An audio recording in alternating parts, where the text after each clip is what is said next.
ever seen ethnic studies, and we studied Jew and like Martin Luther all semester, and I wrote so many papers about Jew. So it's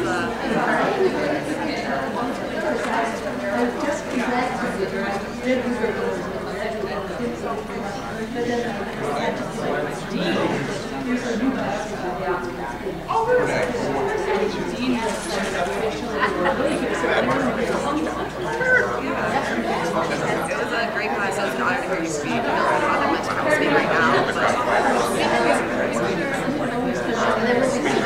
would love to. Yeah, I would love to.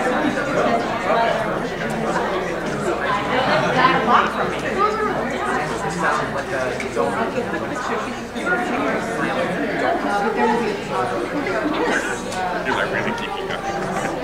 You come in the middle. Oh,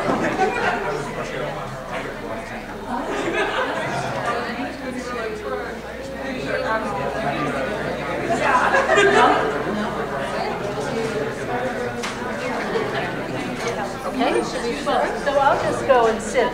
as you wish.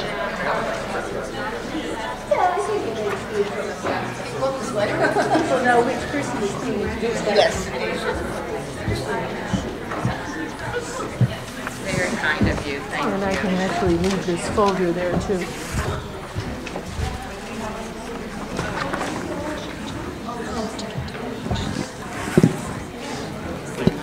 Good afternoon, and welcome to the Campus Conversation. This is the fourth Campus Conversation of this academic year.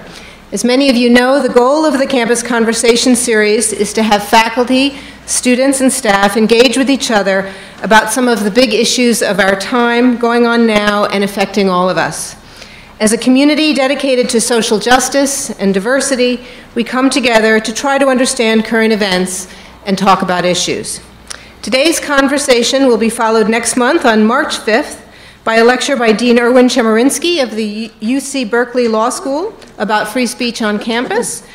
And in April, the speaker will be Jonathan Metzl from Vanderbilt University, who will talk about race and health disparities. Today, we are honored to have Dr. Martha Nussbaum with us from the University of Chicago. Dr. Nussbaum will speak for about 40 minutes. Following that, she will be engaged in a conversation with Dr. Jennifer Breyer, who holds a joint appointment in Gender and Women's Studies and History at UIC, and Professor Roderick Ferguson, who is a professor in the Departments of Gender and Women's Studies and African American Studies also at UIC. We will follow that by a Q&A session.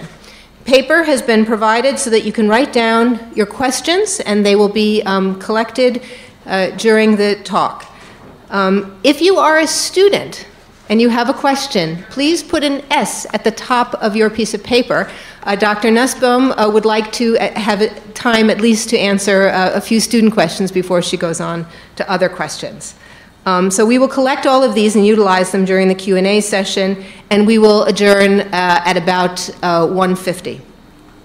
So it's now my pleasure to introduce Martha Nussbaum. I am doing an extremely abbreviated introduction to save time, so I will not do justice to the scope and brilliance of Dr. Nussbaum's career and her position as one of the great public intellectuals of our time. Dr. Nussbaum is the Ernst Freund Distinguished Service Professor of Law and Ethics, appointed in the Law School and Philosophy Department at the University of Chicago. She's an associate in the Classics Department, the Divinity School, and the Political Science Department, a member of the Committee on Southern Asian Studies, and a board member of the Human Rights Program. Martha Nussbaum received her BA from NYU and her MA and PhD from Harvard. She has taught at Harvard University, Brown University, and Oxford University. She has received honorary degrees from 60 colleges and universities in the US, Canada, Latin America, Asia, Africa, and Europe. She is an academician in the Academy of Finland, a fellow of the British Academy, and a member of the American Academy of Arts and Sciences and the American Philosophical Society. Among her many, many awards are the Centennial Medal of the Graduate School of Arts and Sciences at Harvard University, the Kyoto Prize in Arts and Philosophy, and the Don M. Randall Prize for Achievement in the Humanities from the American Academy of Arts and Sciences. She is the author of many, many books as well. So please join me in welcoming Dr. Martha Nussbaum to present a lecture on anger, fear, and the politics of blame.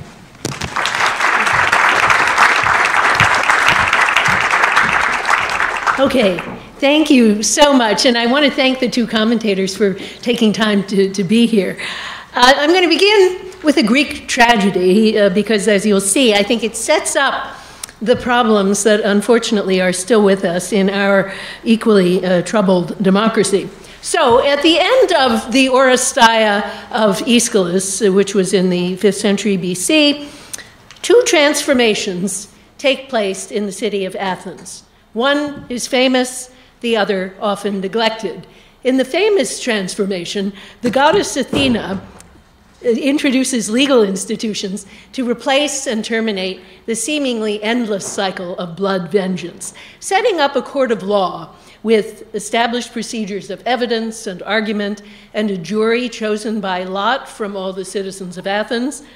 She now announces that blood guilt will be settled by law rather than by the Furies, those ancient goddesses of revenge.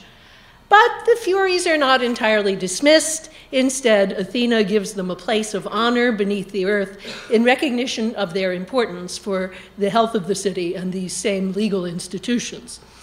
Typically, this move of Athena's is understood to be a recognition that the legal system in a democracy must incorporate and honor the retributive passions.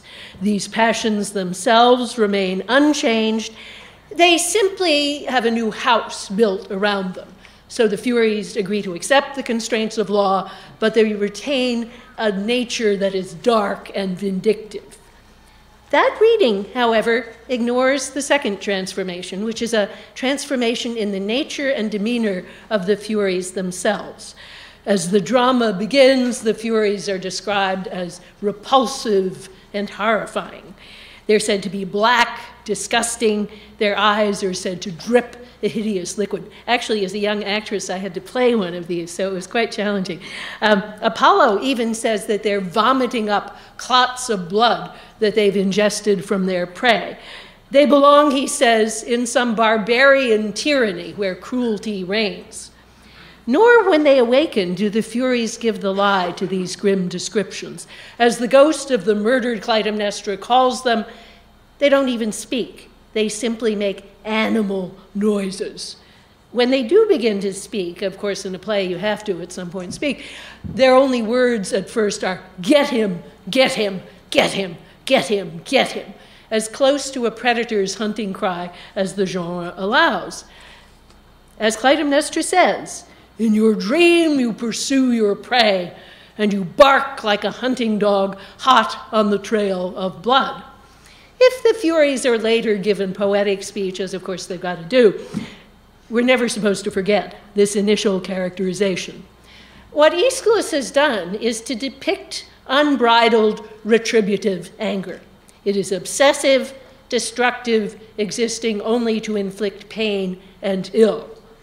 As the 18th century philosopher Bishop Butler observes, "No other principle or passion hath for its end the misery of our fellow creatures." So Apollo's idea is that this emotion belongs somewhere else, surely not in a law-abiding democracy. So unchanged, these Furies could not be at the foundation of a society committed to the rule of law. You don't put wild dogs in a cage and come out with justice. But the Furies do not, in fact, make the transition to democracy unchanged. Until quite late in the drama, they are still their bestial selves, threatening to disgorge their venom on the land. But then Athena persuades them to alter themselves so as to join her enterprise. "Lull to repose the bitter force of your black wave of anger," she tells them.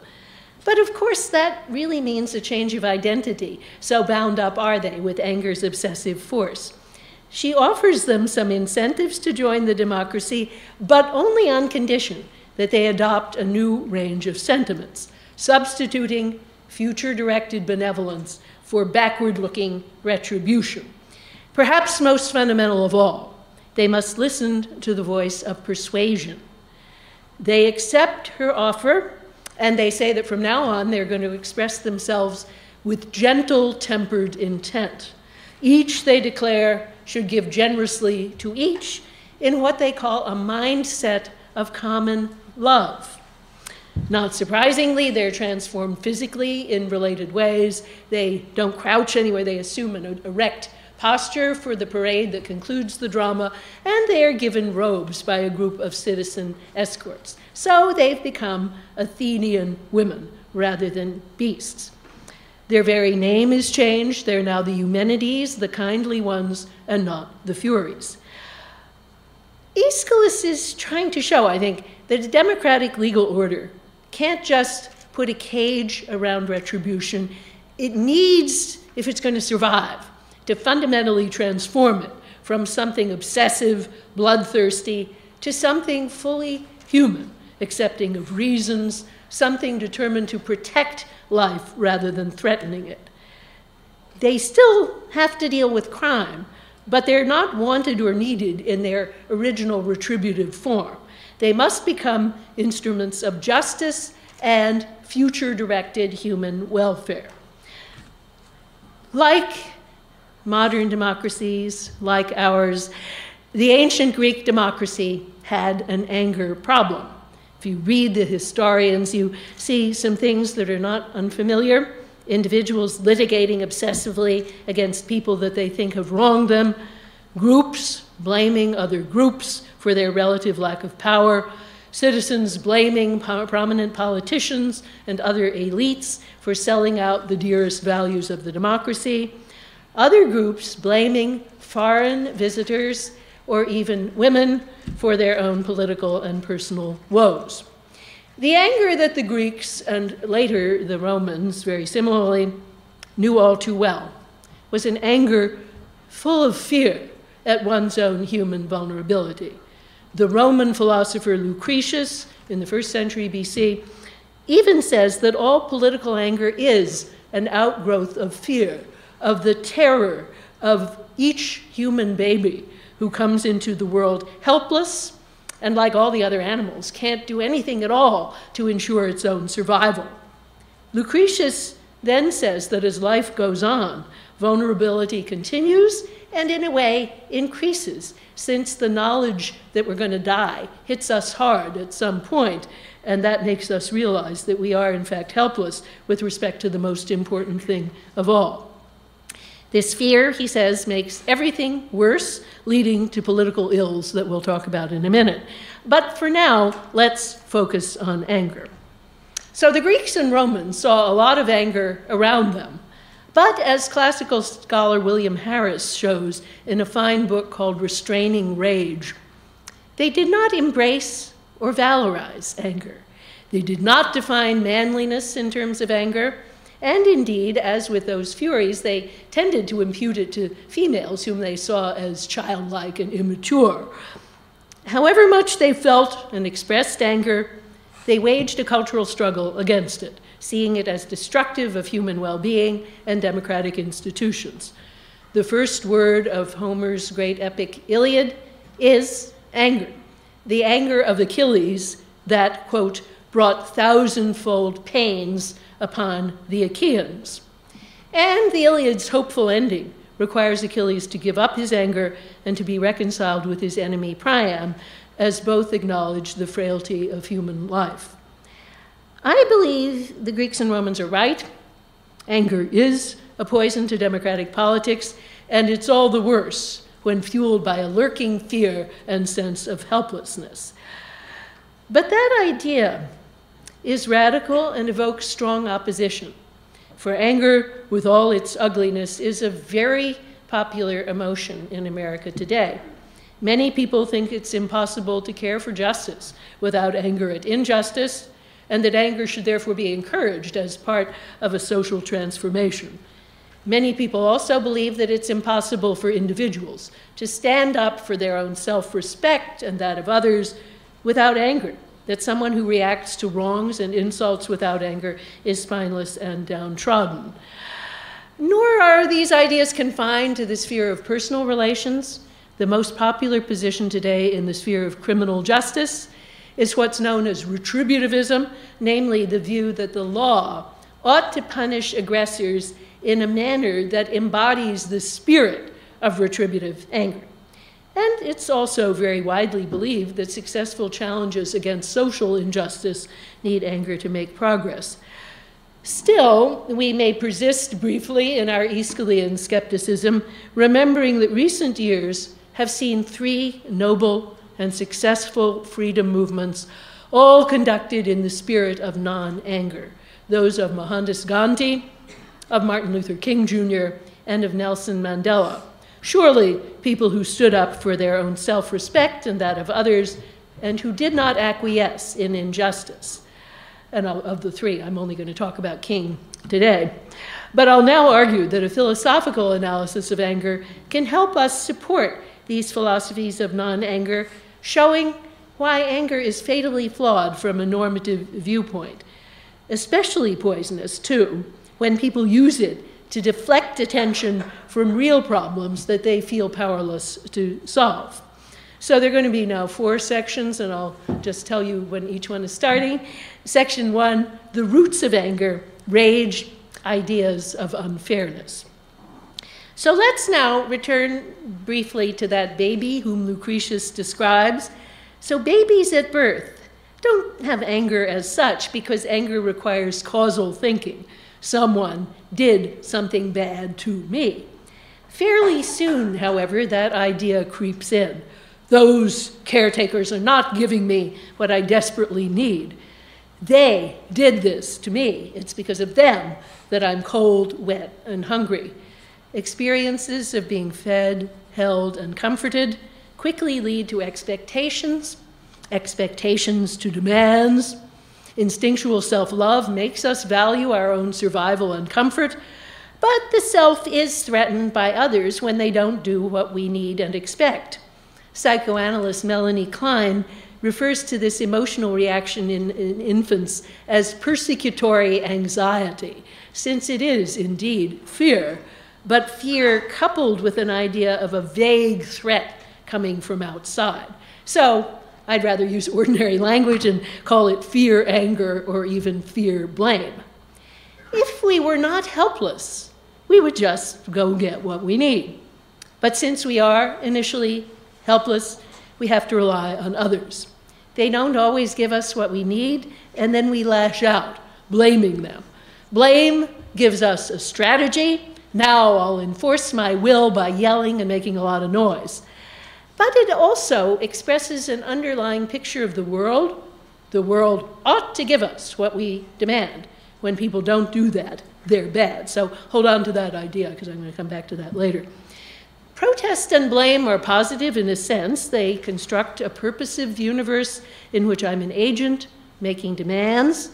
My life is valuable. Things ought to be arranged so that I'm happy and my needs are met. But retributive anger all too often infects the thought of blame and even the idea of punishment. The people who haven't done what we want ought to suffer for what they have done or failed to do. Psychologist Paul Bloom has shown that retributive thinking appears very early in the lives of infants, even before they begin to use language. Infants show pleasure when they see the so-called bad person who's in the experiment is a puppet who has snatched something away from another puppet. When they see that one get beaten with a stick. Well, Bloom calls this an early sense of justice. I would prefer to call it the internal furies that inhabit us all and that are not securely linked to real justice. The infant's idea looks like a variant of what usually is called the lex talionis, an eye for an eye, pain for pain. And it's not hard to imagine that that crude idea of proportional payback has an early and maybe even an evolutionary origin. It's a leap to call this an idea of justice, and I think we should not make that leap. But now to section 2, defining anger. So let's now fast forward to human adulthood. People now experience and express not just primitive anger, but full-fledged anger. Okay, but what is that? Philosophers are fond of definitions, which are very good for clearing our heads. In this case, helping us to separate the potentially problematic aspects of anger from the parts that cause nothing but trouble. And back to the Greeks, let's talk about Aristotle's definition. because more or less all the definitions of anger in the Western philosophical tradition are modeled on it. And those in Indian traditions, which unfortunately is the only non-Western tradition I know much about, are very, very similar. Okay, so according to Aristotle, anger is a response to a significant damage to something or someone that one cares about, and a damage that the angry person believes to have been wrongfully inflicted. Aristotle adds that although the anger itself is painful, it also contains within itself a pleasant hope for payback or retribution. So we have significant damage pertaining to what one cares about and wrongfulness. Those two elements seem both true and pretty uncontroversial, and they've been validated by modern psychological studies. Those parts of anger can go wrong in specific and local ways. We might be wrong about who did the bad thing, or how important it was, or whether it was really done wrongfully rather than just accidentally. But they are often on target. More controversial, perhaps, is the idea that angry people usually want some type of retribution, and that this is a conceptual part of what anger itself is.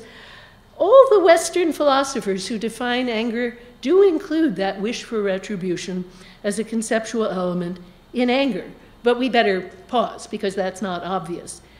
Now, we should understand that this wish for retribution can be a very subtle wish. I don't need to wish to go out and take the revenge myself. I might just want the law to do that for me, or maybe even some type of divine justice. Or maybe even more subtly, the person may simply wish the wrongdoer's life to go very badly in the future, hoping, for example, that that second marriage of your betraying spouse is a dismal failure. I think if we understand the wish in this broad way, Aristotle's right. Anger typically does contain a kind of strike-back tendency, and that's what differentiates it from other painful emotions like compassion and grief. Contemporary psychologists agree. But we should understand that those two parts of anger can come apart. We can feel outrage at the wrongfulness of an act or an unjust state of affairs without wanting payback for the wrong done to us. So I'm going to be arguing that the outrage part is personally and socially valuable when our beliefs are correct. We need to recognize wrongful acts and protest them. And there is one species of anger, I believe, that is free of the retributive wish. Its entire content is how outrageous that is. Something must be done about that. Now, I call this, I just make up a technical term for it, I call it transition anger, because it expresses a protest, but it turns around to face forward. It gets to work finding solutions rather than dwelling on the infliction of retrospective pain. Take parents and children. Now, of course, parents often feel that children have acted wrongfully, and they're outraged. They want to protest the wrong, somehow to hold the child accountable. But usually, parents avoid retributive payback. They rarely think, at least today, now you've got to suffer for what you've done, as if that by itself was a fitting response. Instead, they ask themselves what kind of reaction will be firm enough to get the child's attention, and then they go on to think, what can we do about the future to improve the child going forward? And of course, usually the response will not be a painful payback, and it certainly will not obey the lex talionis, an eye for an eye. So, loving parents typically have the outrage part of anger without the payback part, where their own children are concerned because they love them and they want them to do well. This will be a clue to my positive proposal for a democratic society, where I fear that we do not always love our fellow citizens. Retributive wishes, however, are a deep part of human nature, fostered by some parts of the major religions and by many societal cultures, although they have also been denounced by religious and social radicals from Jesus and the Buddha to Mohandas Gandhi. They may have served us well in a pre-social condition deterring aggression. But the idea that pain is made good or assuaged by more pain, though extremely common, is a deceptive fiction. Killing the killer does not restore the dead to life, much though the demand for capital punishment is endorsed by many families of victims as if it did somehow set the world to rights. Pain for pain is an easy idea, but it's a false lure, creating more pain instead of rectifying the problem. As Gandhi said, an eye for an eye makes the whole world blind. This wish for payback arises in all kinds of situations. Take divorce again. Betrayed spouses often feel entitled to seek punitive divorce settlements and child custody arrangements, as if that would somehow improve the situation going forward and restore the balance of power. But in real life, the function of payback is usually far less benign. Two people become locked in a struggle for pain focused on the past, and often inflicting great collateral damage on children and friends and family. In the end, the betrayer may get what's usually called his comeuppance, but what does that achieve? Typically, it does not improve the litigant's life going forward. By focusing obsessively on the past, she often becomes closed to new possibilities, and she often becomes bitter and unpleasant. Retaliation is ugly, as Aeschylus shows in his Portrait of the Furies. What the payback seeker wants is future happiness and self-respect. Payback by itself never gets you that, and it usually makes the world a lot worse for all. But wait a minute, we all agree that wrongful acts, if they are serious enough, should be punished, and punishment is typically painful. Yes, I think we should agree that punishment is often useful, but then the question is why and how. We might see punishment in a retributive spirit as payback for what has already happened. That's the attitude that I've been criticizing, and it does great social harm, leading in our country to a gruesome pile-on-the-misery strategy of mass incarceration, as if that really compensated for the damages of crime. But there's a better attitude, more like that of the good parent in my example. We might look to the future and try to produce a better society, using punishment when we do to express the value we attach to human life and safety, to deter other people from committing that crime, and we hope to deter that same person from committing another crime. But if we think this way, trying to improve the future, we probably will have a lot of other thoughts before we get to the thought of punishment. Like that good parent, we will notice that people don't do wrong nearly as often if they are basically loved and respected, if they have enough to eat, if they get good medical care, if they get a decent education, if they see a future of employment opportunities. So thinking about crime should lead us to think more broadly, to design a society in which people have many fewer incentives to commit crime. When they do, despite our best efforts, if we really would make them, then we would take that seriously for the sake of the future. Now, then we go forward and point to another problem with anger. I've got to just focus on one of the further problems, there are several, which is back to this idea of the orderly world. We impute blame often, even when we're not sure where the blame should go. The world is full of accidents and complicated events. Sometimes a disaster is just a disaster. Sometimes illness and hardship are just illness and hardship. And sometimes, as with economic calamities, this source is very obscure and hard to pinpoint.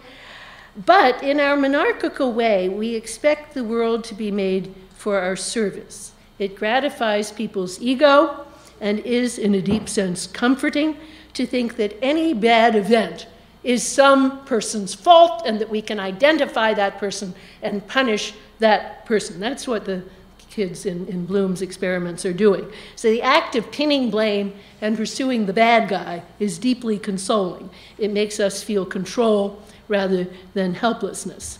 Psychologists have done a lot of research on people's instinctual views of the world, and they call this the just world hypothesis. They say, you know, people do assume this, and then they try to blame whoever messed that up. So let's say your parent dies in the hospital.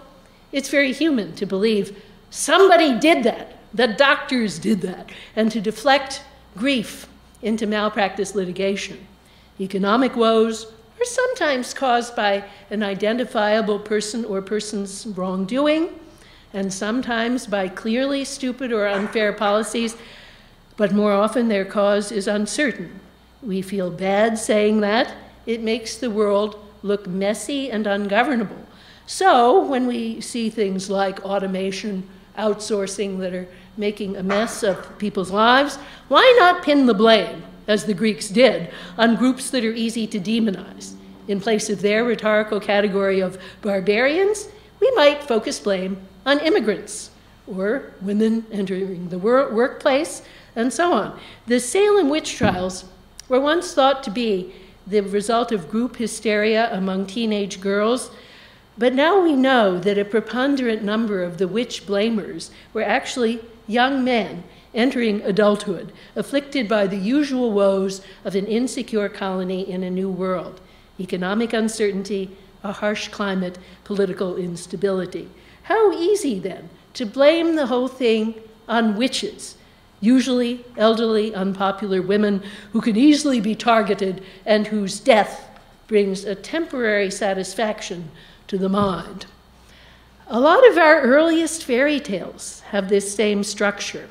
Hansel and Gretel wander into the woods to search for food. The problem in this story is hunger, compounded by the fact that their parents have to work at menial jobs and have no time to care for the children.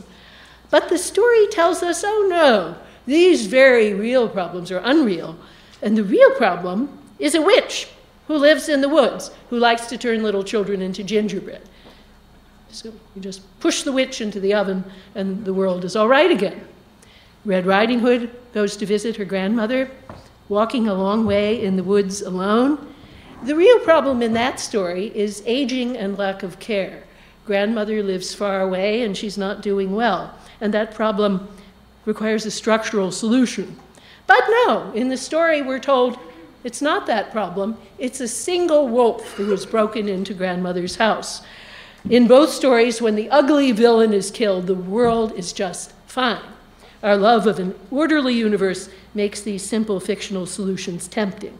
It's hard to wrap our minds around complicated truths, and it's far easier to incinerate the witch than to live with hope in a world that is not made to assuage our fears. So now the last section 4, protest without payback. So what's the alternative? It is, I think, that we can keep the spirit of determined protest against injustice while letting go of the empty fantasy of payback.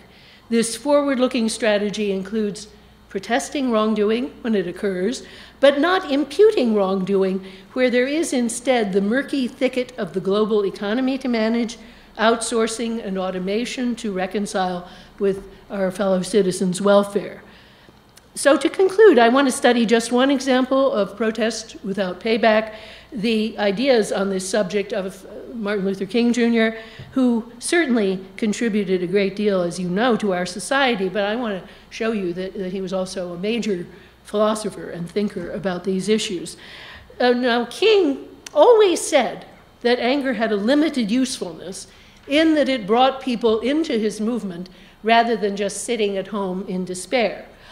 But once they got there, he said repeatedly, something has to happen to their anger. And he used two words, purified and channelized. And I think it's clear from reading all the things he says on this, that people, what he meant was that people have to give up the payback wish and yet keep the spirit of justified protest. Instead of retribution, they need hope and faith in the possibility of justice. In an essay written in 1959, he says that the struggle for racial integration will continue to encounter obstacles, and that these obstacles can be met in two very different ways. So I'm going to quote here. One is the development of a wholesome social organization to resist with effective, firm measures any efforts to impede progress. The other is a confused, anger-motivated drive to strike back violently to inflict damage. Primarily, it seeks to cause injury, to retaliate for wrongful suffering. It is punitive, not radical or constructive. Very interesting that he says not radical, because of course he does believe, and I think rightly, that it's hope that's radical and not the retribution, which is all too familiar. So King, of course, was characterizing not just a deep-seated human tendency, but the actual political ideas of Malcolm X, at least as he understood them. King insisted constantly that his approach did not mean acquiescing in injustice. There's still an urgent demand, there's still a protest against unjust conditions in which the protester takes great risks with his or her body in what King called direct action. Still, the protester's future must turn to the future that all must work to create together. King, in short, favors and exemplifies what I called transition anger, the protest part of anger without the payback. But to see this better, let's briefly study the sequence of emotions in the famous "I Have a Dream" speech. So, as you certainly know, King begins with what looks like a summons to anger. He points to the wrongful injuries of racism which have failed to fulfill the nation's implicit promises of equality. 100 years after Lincoln's Emancipation Proclamation, he says, quote, "The life of the Negro is still sadly crippled by the manacles of segregation and the chains of discrimination." But then the next move King makes is highly significant, for instead of demonizing white Americans, he calmly compares them to people who have defaulted on a financial obligation. Quote, "America has given the Negro people a bad check, a check that has come back marked insufficient funds." So here begins the shift to what I've called transition anger, for it makes us think ahead in non-retributive ways. The essential question is not how whites can be destroyed, but how can this debt be paid? And in the financial metaphor, the thought of destroying the debtor is not likely to be central. The future now takes over as King focuses on a time in which all may join together, pursuing justice and honoring obligations. But we refuse to believe that the Bank of Justice is bankrupt. We refuse to believe that there are insufficient funds in the great vaults of opportunity of this nation. No mention again of torment or payback, only of determination to ensure the protection of civil rights at last. So there's stuff in the middle where he explicitly repudiates wrongful deeds and angry outbursts, but now I'm going to go toward the end, the famous part. The part where "I have a dream" takes flight. Now, of course, this dream is not a dream of retributive punishment, although, of course, the book of Revelation could have been used in that direction. It is instead a prophetic dream of equality, liberty, and brotherhood. In pointed terms, King invites the African American members of his audience and his movement to imagine brotherhood even with their former tormentors. "I have a dream that one day on the red hills of Georgia, the sons of former slaves and the sons of former slave owners will be able to sit down together at the table of brotherhood. I have a dream that one day, even the state of Mississippi, a state sweltering with the heat of injustice, sweltering with the heat of oppression, will be transformed into an oasis of freedom and justice. I have a dream that one day, down in Alabama, with its vicious racists, with its governor having his lips dripping with the words interposition and nullification, one day, right there in Alabama, little black boys and black girls will be able to join hands with little white boys and white girls as sisters and brothers. There is indeed outrage in this speech, and the outrage summons up a vision of rectification which could easily have taken a retributive form. But King gets to work right away, reshaping retributivism into work and hope. For how, sanely and really, could injustice be made good by retributive payback? The oppressor's pain and lowering do not make the afflicted free. Only an intelligent and imaginative effort toward justice can do that. It may seem strange to compare King to Aeschylus, but actually it's not strange at all, given King's vast learning in literature and philosophy and his equal greatness as a creative thinker. He's basically saying the same thing. Democracy must give up the empty and destructive thought of payback and move toward a future of legal justice and human well-being. King's opponents portrayed that stance as weak. Malcolm X said sardonically that it was like some coffee that has had so much milk poured into it. It's gotten white and cold, doesn't even taste like coffee. But that was wrong. King's stance is strong, not weak. He resists the retributive impulse, one of the strongest and deepest human impulses, for the sake of democracy and the future. One of the trickiest problems in politics is to persist in a determined search for solutions without letting our fears deflect us onto the track of anger's errors. The idea that Aeschylus and King share is that democratic citizens should face with courage the problems and, yes, the outrageous injustices that we encounter in political and social life. Lashing out in anger and fear does not solve the problem. Instead, it leads, as it did in both Athens and Rome, to a spiral of retributive violence. So I'm just going to end with one more classical example. Lucretius tells a grim tale of human anger and fear run wild. He imagines a world not unlike his own, in which insecurity leads to acts of aggression which do not quiet the insecurity. So at the time when he wrote, the Roman Republic was imploding and Julius Caesar would soon take over. So everything was in flux. In order to quiet their fears, he imagines, people get more and more aggressive until they think up a new way to inflict the maximum damage on their enemies, putting wild beasts to work in the military. And here's how it goes. They even tried out bulls in the service of war. They practiced letting wild boars loose against their enemies. They even used fierce lions as an advance guard, equipped with a special force of armed and ferocious trainers to hold them in check and keep them in harness. It was no use. The lions, hot with blood, broke ranks wildly, trampled the troops, tossing their manes. In a poetic tour de force, Lucretius now goes on for about 20 more lines, describing the carnage the animals unleash. Then he pulls back and says, did this really happen? Maybe it happened in some other world out in space. And what, he says, did those fictional people really want to accomplish? They wanted to inflict great pain on their enemies, even if it meant that they would perish themselves. Lucretius's point, of course, is that our retributive emotions are these wild animals. People may think anger very powerful, but it always gets out of hand and turns back on us.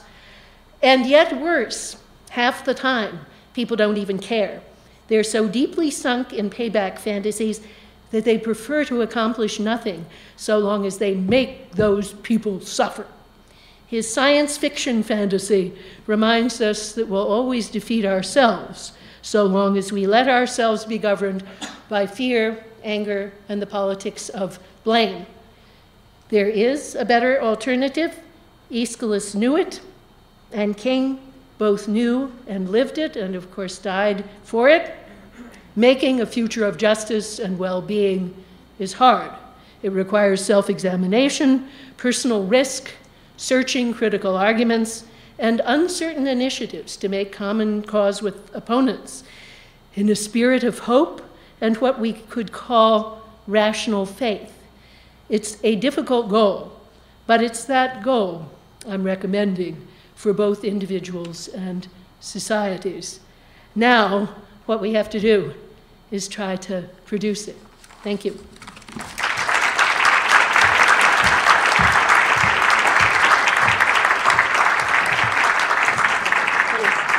Exactly 40. Yeah, it was 40. Good.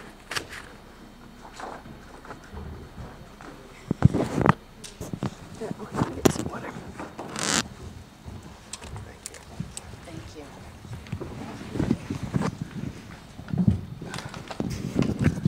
All right, I think Jenny and I agreed that I would start. First, I want to thank Professor Nussbaum for really engaging address and also set of provocations.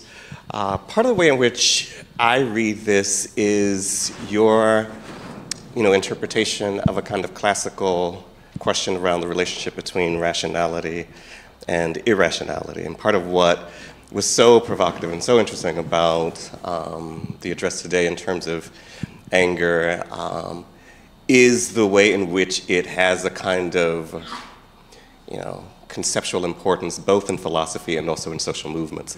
So one of the things I was wondering if you could do is to maybe just talk a bit about the relationship between the terms, transition anger and retributive anger. One, transition anger having to do with an anger that transitions toward, a greater concern with social transformation, and then a retributive anger that has to do with, exactly what the category retribution suggests, vengeance, violence. How do we mobilize one without activating the other?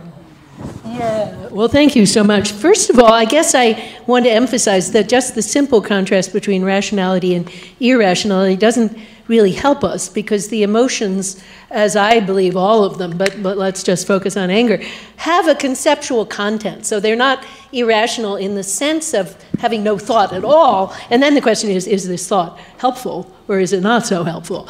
And in this case, I think anger has one part. Anger as standardly defined, and as most people use the word, of course different countries have different words and so on. It has something in it that's very right when our beliefs are correct. Namely, we recognize a wrongful act that's been done to something important that we care about, and we say, that's wrong, that shouldn't have happened. Now, of course, our particular beliefs might be wrong. We might have been mistaken about who did it, or we might be wrong about how important it is. Aristotle talks about getting angry when somebody forgets your name. Some of these things are age-old. But when the beliefs are right, that's very helpful for society, because then we have to fix it.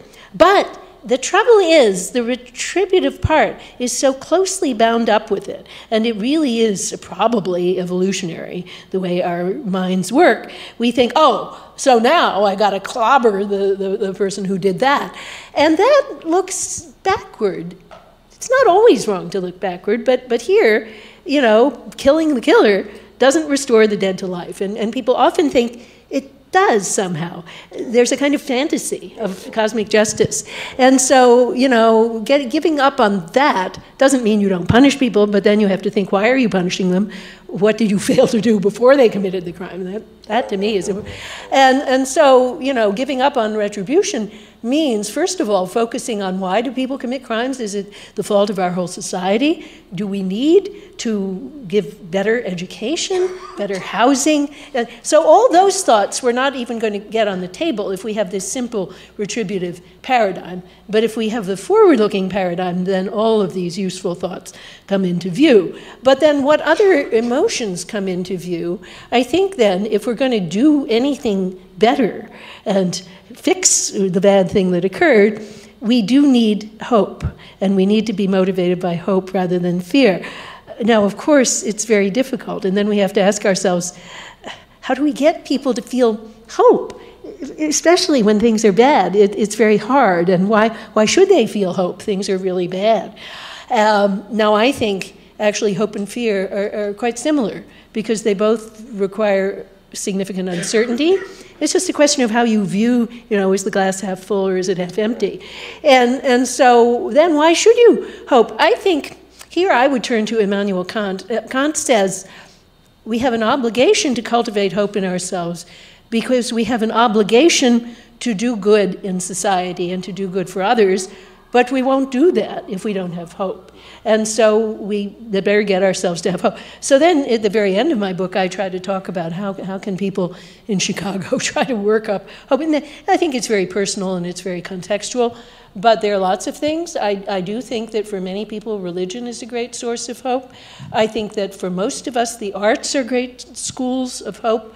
I also think, actually, that rational argument and debate are sources of hope because, it shows a respectful dialogue with other people who disagree. So there are many things we could talk about here, but I think, and frankly, just joining a protest movement, working for a candidate, as so many people did in the recent midterm elections. I think that was a huge school of hope. I worked for Lauren Underwood, and I did see so many people who were, previously, well, we can't change anything. But then the idea, yes, we can change something. So there are all those things to talk about, yeah. Thank you very much, and it's wonderful to have you here in a space where we can have this dialogue. Because for me, one of the emotions that is also sort of circling around is hatred. And I wonder, so you've talked about fear and you've talked about anger. I think hatred is a powerful emotion that animates a great deal of political discourse. And then there's the experience of different kinds of pain. And I wonder if it's worth sort of talking about what you see as the relationship between hatred and anger, and how, I guess also for me, the other question that has been circling in my mind as I was reading your work this weekend and then hearing you again today is really who and what can we attribute these emotions to? So there's a way in which there's a conversation about this at the individual level, and we can talk about what it means to channel our anger emotion into more transformative, or as you call it, transitional thinking. But then there's also the reality of, like, does the state have emotion? Is it useful for us to think about the state as an emotional or affective actor? And then, what does that do for us and what does it not do for us? Yeah, both great questions. Hatred, I guess, people use words in different ways, but roughly speaking, the thing about anger that's actually pretty promising is that it's directed usually at an act, not at the whole person. I get angry at what you did to me. No, of course I can say I'm angry at you, but it's usually basically focused on some specific act. And that is the way, of course, it's used in the criminal law, because our criminal justice system, for all its flaws, is based on an actual criminal act.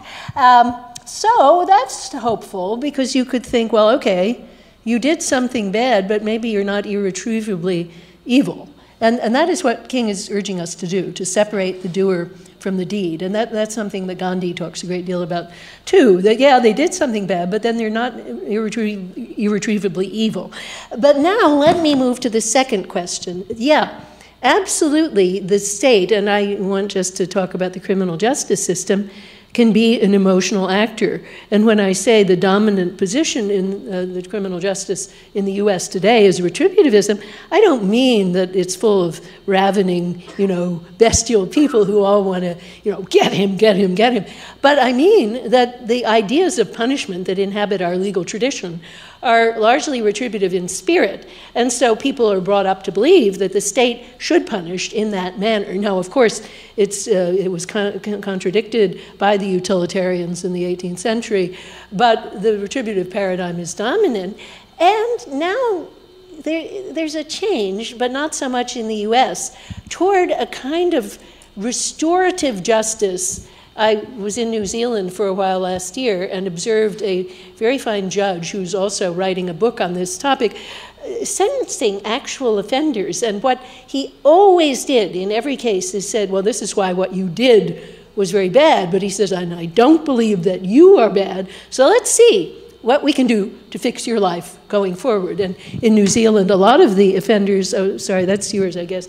A lot of the offenders are, no, I guess that is mine, are young Maori or Samoans who are new to alcohol, and then they get hooked on alcohol for a while and they bash up somebody's car or they commit a burglary or something. And so these were minor crimes of young people with a great possibility. Well, you could lock them up and throw away the key. You could channel hatred in their direction. Let me say some more about that in a minute. But instead, the whole system, and it's built into the instructions for judges, it encourages them to think how the punishment, the sentence that's given, could improve the person's life going forward, such as, you know, not sentencing them to a long jail term if they have a gainful job and the crime is minor. And so all of that stuff, I think we need to learn much more about. And ironically, we're starting to with the opioid crisis because all the offenders are white. So people immediately think, oh, let's fix their lives, right? And now we're talking about treatment and not about punishment. Hatred, by contrast, I think is directed at the whole person. That is, you just want that person to go there, you want their life to go badly. Aristotle even says hatred means you want them to disappear.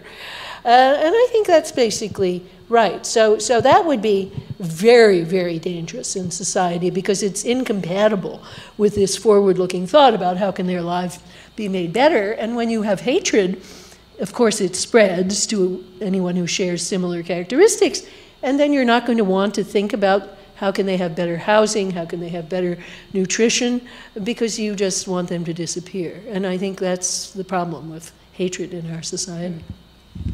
Okay, maybe staying with this, I wonder if you can say a bit about the normalization of retributive anger and the role of the state, because it seems so much of, you know, why and how people are encouraged to adopt the retributive aspects of anger is because there is a state that legitimately punishes, that can, you know, discern between, you know, rational anger, violence, irrational anger, you know, violence. It is the state and the courts that bring closure, you know, to a case. I mean, you use an interesting phrase a couple of times, bringing the dead back to life. And somehow we attribute the state with this sort of magical, mystical ability to bring the dead back to life if there is justice as the state defines it. So I wonder if you might talk about the normalization of that aspect of anger and also the state's implication in that. Yeah, well, as I think, the roots of this idea are evolutionary, so you have to work against it. And it's an uphill struggle. And the Greeks and Romans were constantly working against it, but they didn't really get rid of it. So you'll see people writing letters back and forth. Cicero's brother, Quintus, is governor out in Syria. And Cicero says, I hear some quite good things about you, but there's one great flaw you have. You get angry and you're too punitive and so on. So that's the kind of discourse that society had, but they still had the problem. But our society encourages from the very get-go the idea that anger is manly. And there's a lot of psychological work on gender differentiation where they show that the very same baby who's crying is labeled as fearful if it's a girl. If the person thinks it's a girl, they'll say, you know, the experimenter will say, will you hold her for me? And then the subject says, oh, poor thing, she is very upset. But if the baby is labeled as male, they tend to label the emotion as anger and think of it as good. Oh, he's really angry. He wants to get what he wants, and the baby is bounced in the air. So, you know, in sports and in lots of other places, manly anger is strongly encouraged. And I mean, sports I could go on and on about, but because I am a sports fan, but I think it's a very great source of retributive spirit in American society. So then what about the criminal justice system? How did it get there? Well, it got there partly because it's deeply ingrained in human beings, partly because the dominant version of both Christianity and Judaism endorsed it, although, as I say, Jesus was quite a different thing, and there were always other views around. And so, the idea would be you assume the role of God for the time being, and you just destroy the offender in the way that an angry God would be imagined to do, as if, of course, you had the right to play God in that context, but judges usually do think they have that right. The utilitarians who tried to counteract this and to say, what on earth good does this do? How can we have a better society? Were branded as weak, insensitive, and so on. And it's been a struggle. It's always been a struggle. And I think, in our society, what makes it a particular struggle, where we do see other societies turning away from the retributive paradigm, is racial hatred and other kinds of hatred, where we have certain people that we don't regard as really worthy of respect, where the dominant group thinks, well, let's just lock them up. And it's fueled partly by fear and various kinds of unsavory imaginings of the minority as predators and so on. Very similar things. If you study South Africa under apartheid, very similar emotional constellations fueled the rise in retributive and punitive justice there. And of course, the antidote is to think about criminal justice differently. But there too, it faced great opposition. Alan Paton, the novelist whose Cry, the Beloved Country, I think is one of the great, great novels about punishment. It's about two fathers, one the father of the victim and one the father of the killer, one black, one white, and so on. And they give up retributivism. But the society, of course, does not. And it shows you, and Paton was a juvenile justice reformer, but he was fired from his job because he didn't lock them up. He tried to reform them. And so then he became a novelist. And so anyway, this is, it's very, very hard to change this when people are frightened. Now, to take one example of how it's gotten worse, we used to think that at the penalty phase of a criminal trial, the person who gets extra time to speak is the defendant, and that the whole purpose of the penalty phase is to put on the table new evidence of hardships that you have faced in pleading for mitigation of sentence. That is part of our constitutional law. 1976 case says the defendants have an irretrievable and inexorable right to plead for mercy at the penalty phase. However, recently, and starting around 20 years ago, the demand for victim impact statements in criminal trials has been ramped up and up. And when that first began in around, I think about late 1990s, there was one, and I think scholars have played a role in this, and I won't name the ones who are behind this movement, but they certainly have convinced the public very powerfully. But there's one very courageous scholar right here in Chicago, Susan Bandys at DePaul Law School. She wrote again and again fine articles showing that victim impact statements are deleterious for various reasons. First of all, they are unequal between victims because some of them have outraged families and others don't, but also because it gives the jury, who's likely to be more similar to the victim in race and in class, it gives the jury someone to bond with that will distract them from their appropriate attention to the defendant. So she wrote all these things in excellent law reviews.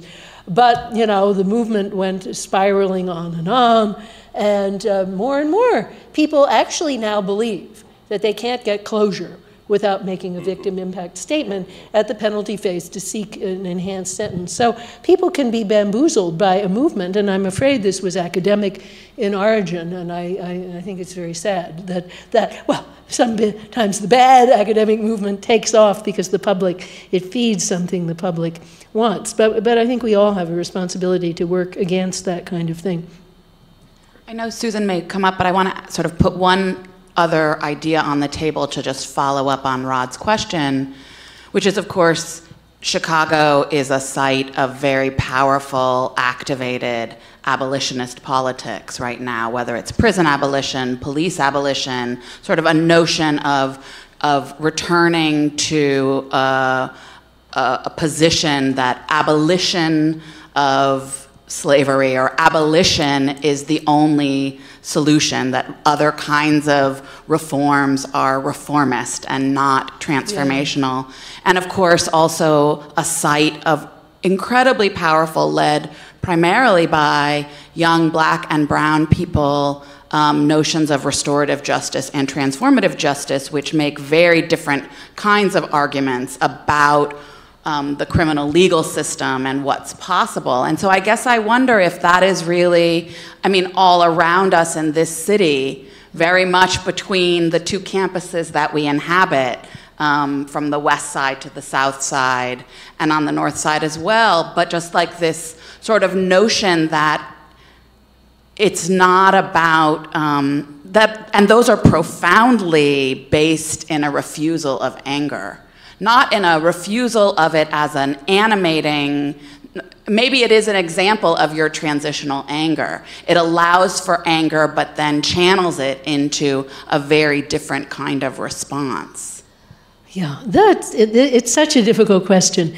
I've just finished reading the wonderful new biography of Frederick Douglass, which shows his struggle with that question. Because on the one hand, of course, he thought no compromise with slavery, and he was a committed abolitionist, and rightly. But he had to deal with Lincoln and decide how to deal with Lincoln, who was, complicated on that issue.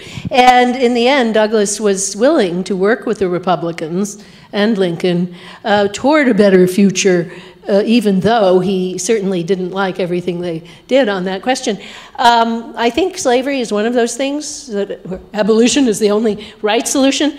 I'm writing a book now on animal rights, where I have to constantly ask myself the question about on what things should we be abolitionist, what things should we be reformist. I think the factory farming industry is abolition, but maybe, meat eating of humanely raised meat might be more in the reformist camp. So it's tricky. And I do think that when women in the early stages of the feminist movement took an abolitionist line, we'll be women-oriented women means that we'll have nothing to do with men.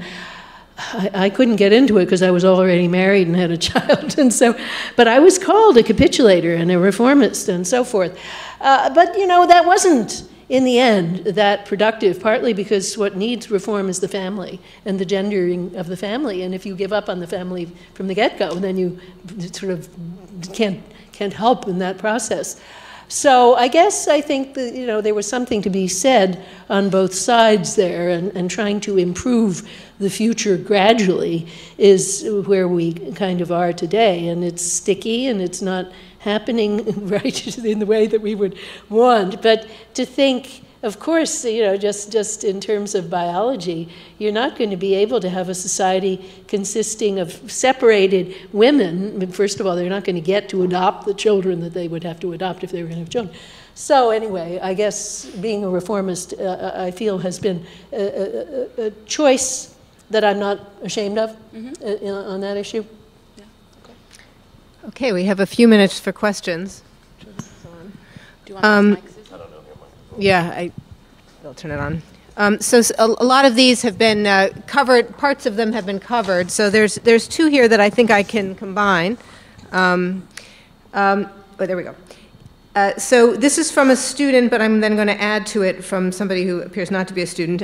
Is there any place for retributive anger, or is it necessary to abandon altogether? And that's connected with another question, which says, do you think that retributive justice or anger might have utility in deterring bad behavior? Yeah. For example, if you fear a response, you will be less likely to do something bad, for example, nuclear weapons. Yeah, I think there are some instrumental uses that retributive anger does have, and the main one is the motivational one that King talked about, that if you're just in a state of despair, you're not going to join the movement, and maybe you're not ready for hope and transition anger yet, but you might come to the movement because you really want to bash the other people. Then you have to learn something when you get there. And that would be hard, he thought, and of course he did this very, very carefully.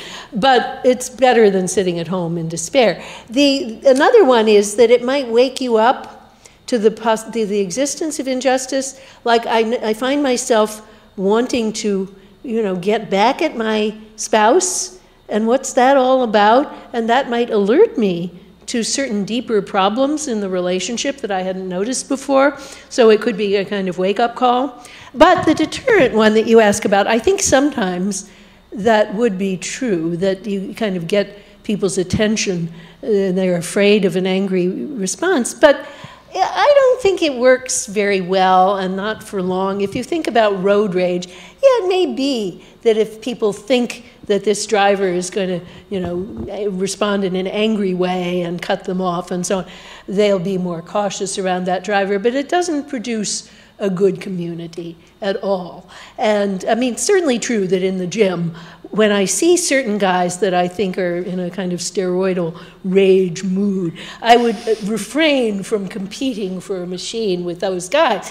But it's not like I think that solved the problem. I think it actually just saves me from unpleasantness, but doesn't solve the problem. So, yeah, that's basically what I think of that. That's not where I thought that was going to go. Yeah. From nuclear war to... Oh, nuclear war. Well, see, I think nuclear war, it's I think, to deter. I'm always in favor of deterrence, and I think punishments of various kinds can be used for deterrence. And in the case of nuclear war, I guess it was the threat of a very terrible punishment that was used as deterrence. Now, I guess it wasn't the anger, because anger would have been likely to get out of control and come back to bite you, but it was the threat of a punishment. It was a very bad way to do it. I think you should accompany it at least, and let's hope that did happen. I think it did happen in the latter days of the Soviet Union, with a lot of deliberative talking and a lot of thought about how to move forward together. But yeah, deterrence often does have some value. Yeah. Thank you. There are several questions talking about the sort of how difficult it is to adopt a transition to anger when it goes against our natural human impulses. I think you've answered some of those, but maybe slightly related to that is one that, is it possible that the examples of transition anger are really, particularly talking about Martin Luther King Jr., he really had no choice, no power. He couldn't suggest the defeat of whites in his I Had a Dream speech because that wouldn't work. And similarly, and this is kind of related, do women have an advantage because historically they haven't had the option to use retributive justice on an individual basis? They have not had the option? Well, in the sense that they tend to be smaller and weaker, I think that's... Oh, well, I think women are very retributive in many contexts. My examples of divorce, I mean, I think it's often out of weakness and the false belief that you will achieve strength by retributivism that we get so much punitive divorce litigation carried on by women who feel they've been betrayed and wronged and so on. So I don't agree that women are less retributive. They may be less physically powerful, but that doesn't mean they can't use the law and so on. But anyway, no, wait, what was the first part of the question? Just about it going against our natural human impulse, and the example that Martin Luther King really didn't have a choice except to be... Well, I think it's true that King was a complicated strategist and that his reasons for rejecting retributivism were both intrinsic and strategic. He knew full well, and actually he did believe that violence in self-defense was perfectly legitimate. He believed that at least in the 50s and up to late in his life. So I think his reason there for not having self-defense violence was strategic. And yes, he didn't have the power to, use violence, but he did believe it also as the right way to go to actually solve the nation's problems. Now, my other two examples, if we had more time to talk about them, Gandhi, of course, had a nation of 1 billion people behind him who could get rid of the British by a violent revolution, as many colonized nations did, or they could get rid of the British by a nonviolent revolution. He didn't stop all the violence of partition, which has left its scars to the present day and has fueled new violence against Muslims and Christians in India.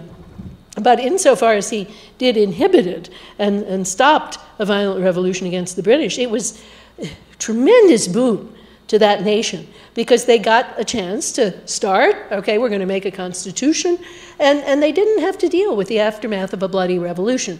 Now, the most interesting case was Mandela, because Mandela found that nonviolence did not work. So he justified the limited use of violence against property and, kind of very limited use of violence, but not in a spirit of retributive anger. He was very careful about that he said that his 27 years in prison, 22 of which were on Robben Island in these terrible conditions, a lot of that was very helpful to him personally in getting rid of his instincts toward retribution for the wrongs he suffered himself. And he tried always to discourage the ANC from taking retributive tactics after they won. They could have done a lot in that direction, and of course a lot of people wanted to, and he stopped that because he thought that's not the way you build a nation. Okay, and I think maybe we have time for one more. In your opinion, how does the media contribute to cultural anger, and to what degree? Well, there's media and media, of course, and unfortunately, even the fairly responsible media have gotten hooked on a kind of scapegoating paradigm, and you can hardly get any news about anything that's not fueled by some kind of scapegoating, either scapegoating of Trump, Trump, Trump all the time, or scapegoating of by the supporters of Trump of minorities on the right. Now, of course, some of that is more supported by the facts than other things, but I think scapegoating itself is dangerous. It does not solve the problem. And certainly, if the Democrats are ever to win in the next election, they've got to move beyond scapegoating and have positive proposals for making this country better. And I think they know that, but it's so, the media have gotten distorted into a kind of, echo chamber of scapegoating. And almost all the media are like that, but certainly the internet, the bloggy media, are the worst because they're just a constant shrill attack. Now, I'm not on any social media myself, but I happen to have a family, that some of whom are Trump supporters, who feed me every day things that are being said on the social media that they consult. And it's very dispiriting because you see that all kinds of people are singled out for scapegoating. I mean, Jussie Smollett is now a huge target of the Trumpy right, even when they don't have the slightest idea of anything. There's no real reason to doubt that what he said happened. And I say, but I thought you believed the police, and here's the chief of police saying blah, blah, blah. And they say, oh no, we don't believe the police in this case. So it's just the desire to pin blame, and it's so in the ascendant on these media. And campuses, again and again, they're telling me, this is what happens to free speech on campus. And I say, well, actually, I'm on a campus, and I'm going to tell you now what actually happens on my campus, but they don't want to hear that. So I'm glad you have Chemerinsky coming in, and he'll have a lot of good things to say about that. And I could certainly, I do think the campus atmosphere itself has devolved into too much scapegoating and blaming, and we really need to try to get out of that. So I gave part of my Bear Gruen Prize to set up a program of lunches. Well, it was already going on, but to underwrite this program of lunches where students, these are law students with opposite points of view politically, would come together with faculty with opposing points of view and spend 90 minutes discussing some controversial issue. And it actually has worked very well in the ones that I've been involved in. So I think we really need to promote listening, rational dialogue, and not demonizing the opposition. And then we need very badly on our campus, certainly what we most need are conservative faculty who can have the ear of the more conservative students. It's very hard to find conservative faculty who will engage in this rational debate because they're usually not interested in going into the academy in the first instance. So in our whole law school of 38 faculty, we have 2 conservatives, and they're in great demand for these lunches because they have to always be the other side. But we still need to do that more and more. I taught a course with one of them on public morality and legal conservatism. It was the best teaching experience I ever had, because you had people who usually would have just demonized one another, but really listening and having a real dialogue. So yeah, I think we need to promote that, not just in the media, but on campus. Great. I'm not sure we have time. Do we have time for one more question? It's 10 Yeah, of. Yes, I we think do. we have time. Yes, go ahead. It's 1:48. I'm wondering, what is your stand on this policy of safe spaces? And do you think they exacerbate and rationalize this fear and anger? Well, you know, it's complicated, I think, because I think we do know, and I remember this very well, that the classroom used to be used in ways that heaped humiliation on women, racial minorities, gays and lesbians, and of course they didn't even know about transgender, so they didn't do it yet. So it comes from something real, that we want the classroom to be a place where everyone is treated with respect. And the old, you know, term political correctness was about that laudable goal, that the classroom would be a place of respect. But I don't think that means the classroom should be a place where you're not discussing ideas that make you feel uncomfortable. So the faculty is in charge of making that space respectful. And boy, when I teach some of these issues, like, you know, teaching the whole question of same-sex marriage along with a lot of religious conservative students who are in our law school, because we do tend to attract a lot of religious conservative students, you have to make sure that you set a certain tone, like how do we talk to one another. But then, these uncomfortable issues, it's very important to discuss them, because for one thing, then they see that they can't so easily demonize their fellow students and think that gay students are just monsters that are unfamiliar and unrecognizable as human. And the students who are gay and lesbian don't usually come out to the religious conservative students because they're scared of them. So you have to produce, I think, that humanizing confrontation, but you have to do it in a way that doesn't say, in this class you're never going to hear an idea that you don't like. Ideas are one thing, and the treatment of individuals are quite another, I think. Dr. Nussbaum has to go back to teach a class. Yeah, I got to teach. So we're going to let her go. Please join me in thanking her and Jennifer Breyer and Rod Ferguson. Thank you both very much. This was really great. Really nice, and I'm sorry it gets there. So nice to meet you. It's huge. In fact, it's about the emotion, so it's